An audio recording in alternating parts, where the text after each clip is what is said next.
Da zan zo in yi taking balance a account nawa kamar haka na MTN sim 1, za ka ga cewa kai tsaye ga nan ina da kuɗi kusan kimanin 1,787, wanda na samu 1,600 ne yanzu nan daga wani application da zan nuna maka. Idan ba ku manta ba, a ɗazun da mun saki bidiyo akan yadda na yi cash out na $10 ko in ce 10 USDT daga cikin application na cashzine. To wannan application na cashzine, bayan wannan 10 USDT da kake gani kamar haka, idan na shiga a cikin record na danna akan my redeem kamar haka, payment ɗina gashi ya kammala, is completed.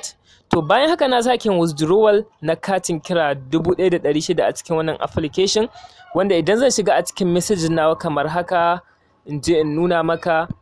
kamar haka, za ka ga cewa ga katin kira nan 1,600 a wannan wurin an turo min shi. Idan ma na duba nan misali, a nan za ka ga MTN gashi wa account, gashi za ka ga cewa ga katin kira 1,600 ya ciko a cikin account ɗina, wanda shi ma na yi shi ne daga cikin wannan application na cashzine. Saboda haka kai tsaye idan kana so ka rijista, za ka iya dillawa a link da zai bayyana akan wannan bidiyon domin kai ma ka rijista ka ci gaba da samun kati airtime unlimited,